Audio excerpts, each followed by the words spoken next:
How's it going, everybody? So welcome back to the shop. I've got a really cool video planned. So if you've watched my channel for a while, you probably saw one of my earlier videos where I did a test on the strength of mortise and tenon joints. It's a really cool little experiment, and I've always wanted to continue doing that with other aspects of furniture. And so today we're doing that again with drawer boxes. Drawer boxes typically get the most stress in a piece of furniture. If you think about the front of the drawer box is always being pulled in and out, and it wears the drawer box out. If you've seen old antiques, typically they have hand cut dovetails, and that's, to me, and hopefully this video proves that, that's really the only reason those drawers are still working, is because even if those dovetails are so old that the glue's worn out on them, or the wood movement has kind of loosened them, even if it's not a secure attachment anymore, it still has a mechanical, the way the dovetails are oriented, a mechanical advantage to the forces that you're putting on the drawer. So real quick, what I want to do, I want to speed up the time on this so we go through it fast, but I want to build I want you guys to see me build the 4 different types of drawers. I've got hand cut dovetails, which I anticipate will be the strongest. I've got a rabbet and tongue joint, which is a cool joint I've actually don't use a lot, but I thought it would be fun to try. Let me see if I can get a close-up of that. I've got a dominoed joint with glue. Dominoes are made by Festool, and Festool is just a tool that will put little floating tenons in things. I build drawers like this pretty commonly when I don't do hand-cut dovetails, so I'm hoping that this is a strong drawer because I use it. And then finally, what I believe will be the weakest is just a nailed with 18 gauge drawer and glue. So let's go through real quick, make these 4 drawers, and then let's test them out.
Alright, so here's how this is going to go down. I've got my benches pulled together.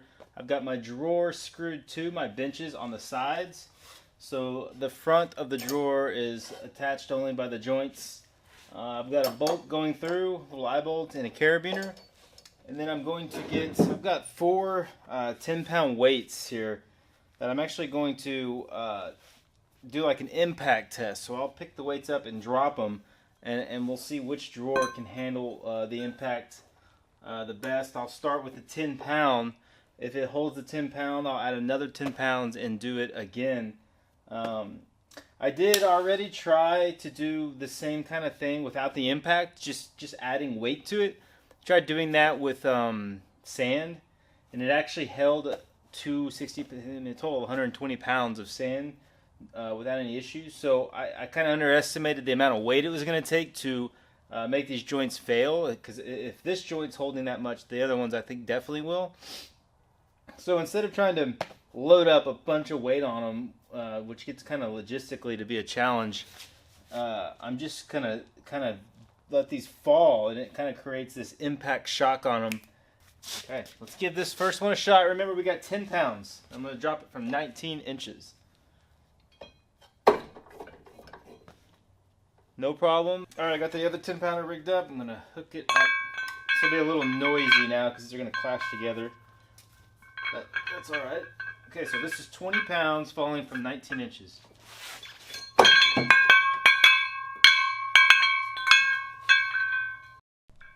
Alright, I've added the third weight. I've got 3 10-pound dumbbells on here. I'm going to drop them and see. Hopefully this is a little bit awkward now. Get them all in one hand. Okay.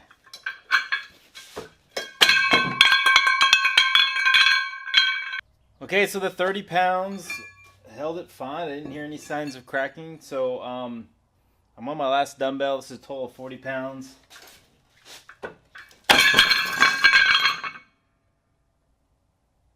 You can see the nails just kind of ripped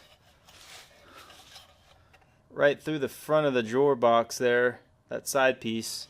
Yeah, I'm going to make a little jig or a little brace on this, and we're going to move to the next drawer box, and hopefully that'll kind of even the weight out, distribute the weight a little better. So I've got the drawer set up. This is the Domino Drawer. It has the Festool dominoes in it. I put this piece of plywood up here to distribute the force a little bit, so it's not all on this bolt right in the center of this front piece. This is 30 pounds.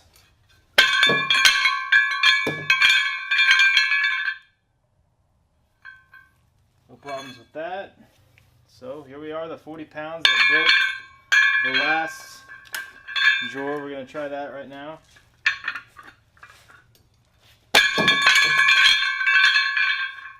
Okay. I should have bought more. Here's a quick look at the eye bolt.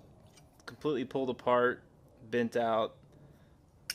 I guess my drawer's stronger than this. That definitely surprises me. This is as high as I can go.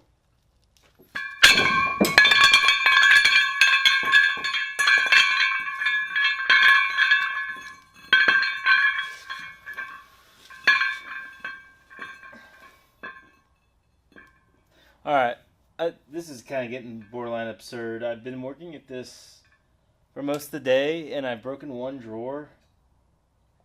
I had no idea how strong these would be, so I gotta totally rethink what I'm doing here. This is one of those videos where you feel like you're totally wasting your time. There's a lot better things I can be doing right now than trying to demonstrate how to break these drawers. But for the sake of the video and for your guys' entertainment, we're going to break these drawers. I'm going to figure out a way to do it. I'm going to do a little...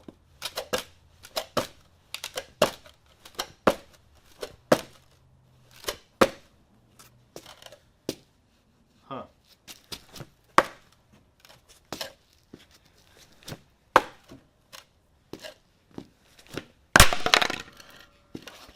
Well, that did it.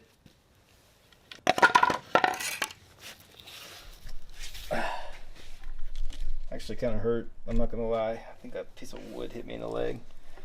Okay, let's take a look at this. So You can see it actually split the board. It broke the wood out right here where the domino was. Broke this one out. So what you're seeing, I mean, this is showing how strong this joint is. I mean, it's actually having, you're not really breaking the joint as much as you're breaking the wood, which tells us that the joint is stronger than the wood itself, which is what you want. You can see how it's sheared it off here. It kind of shows you how that end grain is weak, and that's where it's going to fail, because that, you know, your mortise is so close to the end grain, it just popped right through. So we broke one. That's awesome.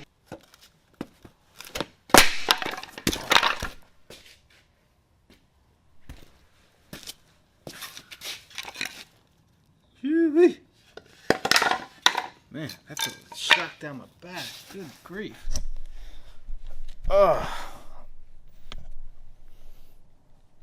don't know if this is very good for me. It hurt my back a little. Okay. This is interesting. Like, this is the exact same thing. Exactly what we want to have happen. The wood fails, not the joint. You can see this is the Rabbet where it was attached. This is the front of the drawer. If I can get that in focus, that little bit of wood left from the side just sheared right off. The wood failed, not the joint. It's exactly what we want to see happen. Pretty cool. Hey, Mayor. What are you doing, dude? Later. Pretty excited to see that happen. I wish I knew exactly what the weights were on this, but I'm kind of past that point. Now we're going to move on to the dovetail joint, and I think I'm going to do something a little bit different on it, because I think it's going to be pretty strong. This should be pretty cool. Let's try it.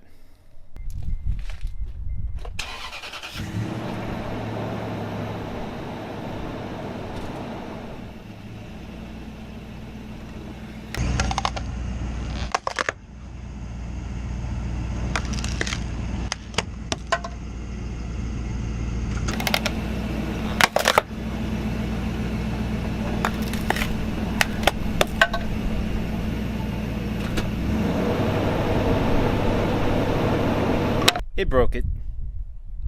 Kind of figured that a truck versus a dovetail joint, truck probably wins. Point proven. Let's take this inside. Trying to kind of see how it broke. It looks like, I'm so confused. Like, these should be angled. These are the pins, so they should be angled in. It looks like it sheared those angles right off and actually left them on the pin, which, yep, there they are. You can see them. They're still glued to the pin. So the wood failed. Same thing here. You can see the angle to the dovetail is still glued onto the pin. It just sheared that wood right off. There's still some fibers of wood on the end grain. Same on that one. Same on this one. Same on this one. So essentially what happened is that angled dovetail just sheared that wood right off. So what this demonstrates is that the joint is stronger than the wood, which is always what we're going for. We want the wood to fail first. One thing that might improve the strength of this is if we used a little harder wood. This is poplar. If we went with like a hickory or an oak, we might have better results, but I don't think it's going to hold up a truck regardless. So that kind of is a conclusion to the video. I would have liked to have gotten more specific results. I kind of was hoping for that. I think ultimately what I do know is that all four of those joints were strong enough for a drawer box. I think it comes more down to an aesthetic question. Do you want nail holes in your drawer boxes, or do you want to have no nail holes or really decorative, beautiful dovetails? So that's really the question at hand. I do think we proved that using nails and glue is a little bit weaker than the other joint. So over a long period of time, you may find that those will fail sooner than a dovetail. I think in any fine furniture, you really want to try to apply the dovetails into those. I think that guarantees you that lifetime of use. 100+ years of abuse can be held up by dovetails, no problem. I possibly may have laid the framework for another video. I'd like to dial in and really know what those weights are for failure on the dovetails and the dominoes, as opposed to just breaking them. Maybe I'll do that down the road. I don't know. We'll see. I'd love to hear you guys' comments below on what you thought, your opinions. Remember that this is kind of a crude backyard experiment, so this is not specific engineering, as you can tell. So take it easy on me. As always, I appreciate you guys tuning in, and I will see you guys next time.